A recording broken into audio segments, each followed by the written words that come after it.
Namo Krishna, guys. Har Har Mahadev. Namo Vishnu. Om Namo Shivaya. So today we are going to start with our first few verses of the series Internal Conscious Awareness. Vast conscience. Conscience is a subconscious state of mind, but it's a form where you search. And the questions you search, you mainly go to Google, YouTube, Facebook, and any other AI platform. But the question has been answered by the most powerful mind, the most powerful being, the most powerful entity, the God Himself, the Supreme Leader Krishna. It was entered thousands of years back, so no chance of being relevant. But though it's relevant, my questions of whether should I go on another war or not, should I prepare for another battle, has been answered thousands of years back, right? So it's important that we gain this knowledge and use it for a well-being.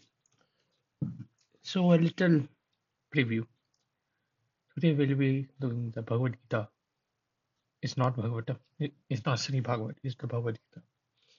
It's written in the form of poems. To be fair, a poem verses, lyrical verses, and the words are spoken by two to three people as much as I remember, but two are primer. One is Dhritarashtra, one is Sanjaya. Sanjaya is a chariot driver of Dhritarashtra, and Sanjaya can be assumed of being of a lower caste. Caste system in India. Caste uh, is basically a form of hierarchical structure whereas one priest and some fooling being are on top of others. Then there comes the ruler, the warriors, then come the businessmen, then comes the Shudras. So Sanjaya was a chariot driver from a lower caste.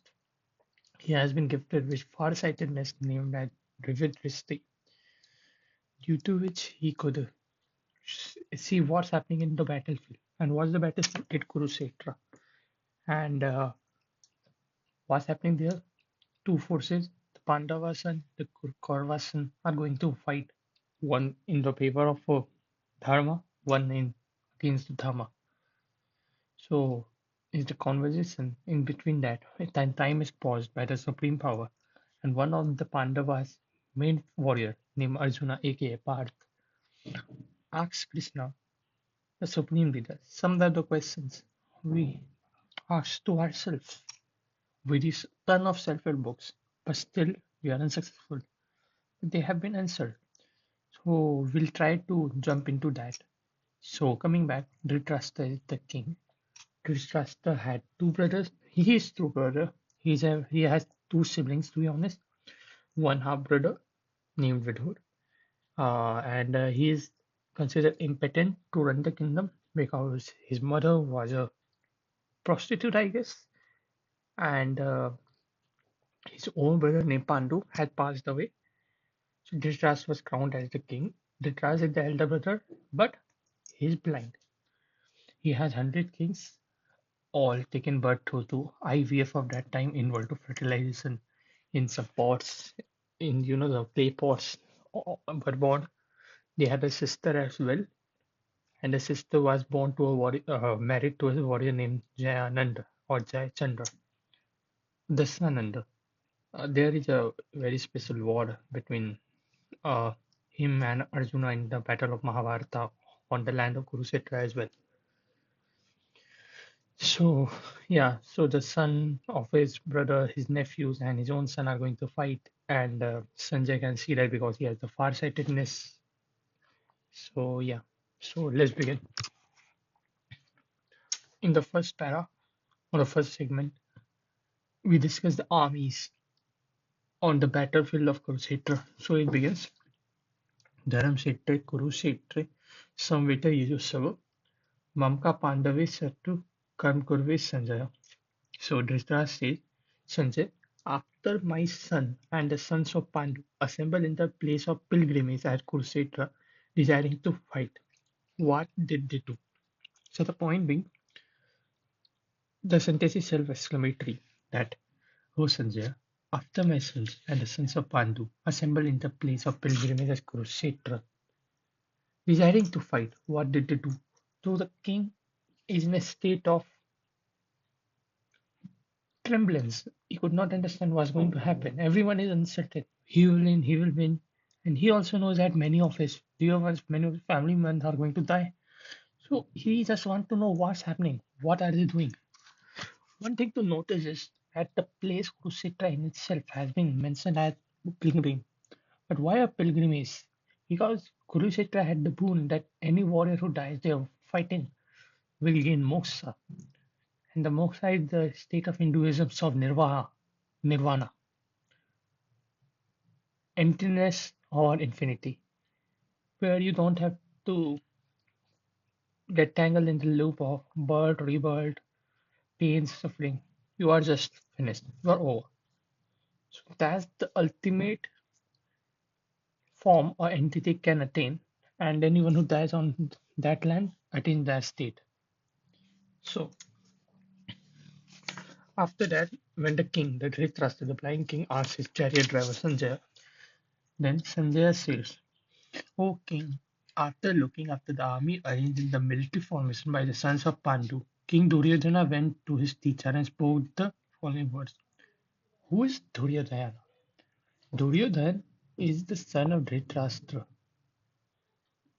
and Dhritarashtra's son went to his teacher after seeing the army his cousin has placed formed and said the following words. Okay, so he says, "O teacher, beyond the great army of sons of Pandu, so especially arranged by your ancestral disciple, the son of Draupada.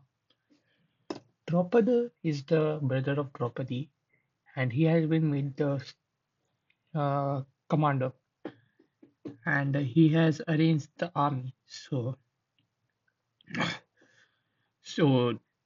Duryodhan goes and says that about comments about that to his teacher because the teacher has only trained Draupad. So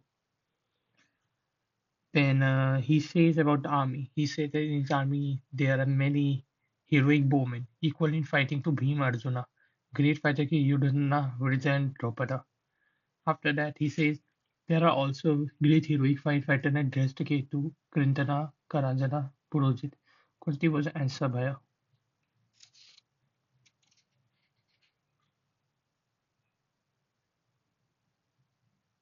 Then after there is he says in the Adhyaya 6, the slogan 6, there are many matter Yudhamanyu, the very powerful Uttamanjua, the son of Subhadra, the sons of Draupadi.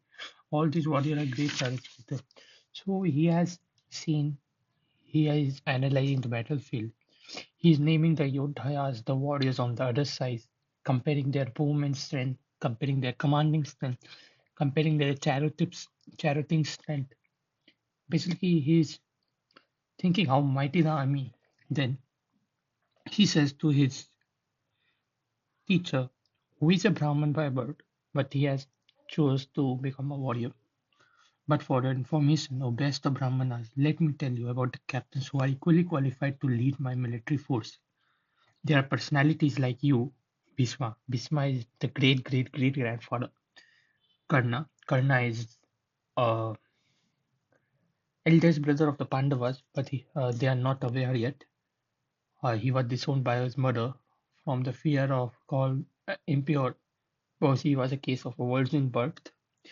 So Kripacharya is another leader, as says Ashwatthama. Ashwatthama is the son of Dronacharya, to whom Duryodhana is talking.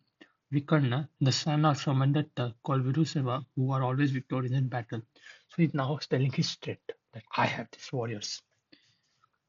And there are many other heroes who are prepared to lay down their lives for my sake. All of them are well equipped with different kinds of weapons, and all are experienced in military science. Our strength is immeasurable, and we are perfectly protected by the grandfather Bhishma. I told you. Whereas the strength of Pandavas are carefully protected by Bhima is limited. Who is Bhima? Bhima is the second eldest brother of the Pandavas. There are five Pandavas. And the sixth one, Karna, no one knows except Krishna. So, yeah, so he said that this is only protected by Bhishma, but my army is protected by you. My army is protected by Bhishma. So they are the chief commander. Okay. So after that he says to all his army, All of you must give full support to Grandfather Bhisma as you stand in your respective strategic point of entrance into the planets of the army. So he says that Bhisma, the great grandfather, the guy with most of the experience, you also support him because you all are standing in a strategy. Just imagine it's a great battlefield. It's like the long line of chariots, long line of men behind them, a lot of archers, a lot of swordmen. This side, the similar image. This side, different warriors. This side, equal different warriors. This side, there is a sage who is very old, a grandfather-like figure, and the king is riding their horse like this, and he's saying that all of you must give their support to the grandfather. And he has placed each and every man on a static position. So when they attack, they have the entrance to enter the great line of army. They can penetrate. So then Bhishma, the great within grandson of Kuru dynasty, the grandfather of the fighters, blew his conch shell very loud, making the roar of a lion, giving Duryodhan joy. And the great grandfather blows his conch. Conch is just sanka. It is a shell found in the Indian Ocean primarily, and anywhere is shown in Moana too. In Hinduism, it has been played blown to be specifically before a serious event like a war. So it is like a sound of the lion, just like the words and Duryodhan tried that look, that Sanka is from my army. And after that, a lot of Sanka, drum, bouquet, trumpet, horn began sounding, and the combined sound were tremendous. It was very massive. On the other side, Arjun and Krishna, they were standing on their chariot, and it was drawn by white horses, and they also start lowered into their sankas. Krishna blew his con Panchanjaya. It was the name of Krishna's Shankar. Maybe it was famous. Arjuna blew his Devadatta. Bhima blew it Pondandra. These are the names of the Shankar. Everyone names his instrument. In Mahabharata, different time I presume. So yeah, this is not a pen. This is, what should I name it? Carbon Dhetu. Dhetu is a metal, and this is graphite. So is carbon Dhetu. Nice one, right? So King Yudhishthira, the son of Kunti, blew his concept Antavindya and Nakul Sadev Buddha Sugasa, Manupaksa, the great Arthur of Kasi, Sikandi, Durmita, Vinkum, Sakyani, Draupad, the son of Draupadi, and the other kings. Oh, the whole army, son of Subhadra, all blew their respective sankas. The blowing of these different constellations also became atrocious, vibrating both in sky and on the earth. It shattered the hearts of the sons of Dhritarashtra. So when the other side blew their conches, the hearts of this side become a little crumbly, right? They were like, whoa, that's really massive because earth was vibrating, the sky was vibrating, the land was vibrating, the rocks lying there vibrated. And at that time, Arjuna, the son of Pandu, seated in the chariot, bearing marked with the flag of Hanuman, took up his bow and prepared to shoot the arrow.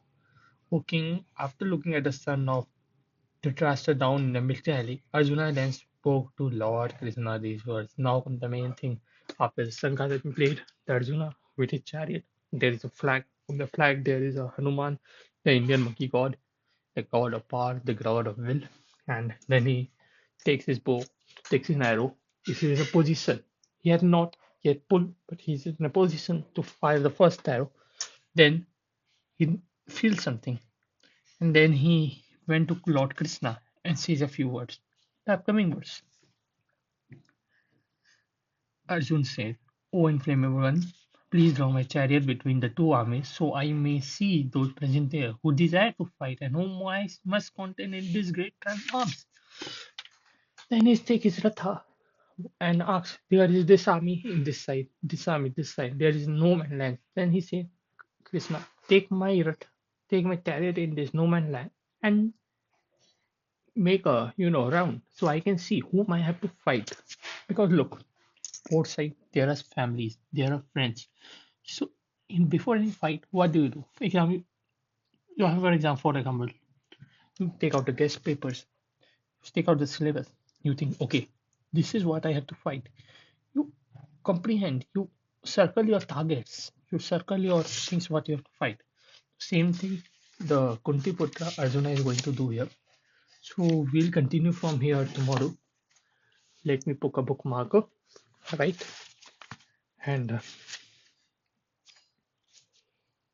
we'll continue from, let's see, yeah, text 23, that is Adhyaya 23. From here, the main Bhagavad Gita starts. Before it was the puppet. From here, the main Gita starts. So, what I compliment in my life from these sentences is that I am in war, and the opponents are no one except my friends. All my friends from school, all my friends from Akash, all my friends from known people, all the people I know, they are the competition. And of course, when I am start, I am all bold enough. But like Duryodhana, I am a bit cowarded, and I show them, look, I have this book. I have this teacher. I'm in a sense of fake confidence that I will beat the army. But when the army will blow its crunches, when the exam paper will come, I will crumble a bit. But the point is, I won't. Right? I will, I will fight those because I why Mahabharata happened. It could have been finished in a day. But before, because the army of the Pandavas were powerful, I being the Kurva, I'm going to make my army a bit more powerful. Look, the point is, I supported the Kauravas also when I watched the Mahabharata. Also, I supported the Pandavas because they were on the side of Dharma. I supported the Kurva because they had a right in their sister property as well. But my tilt was for the Pandavas because Kaurva had a very simple just give 5 villages.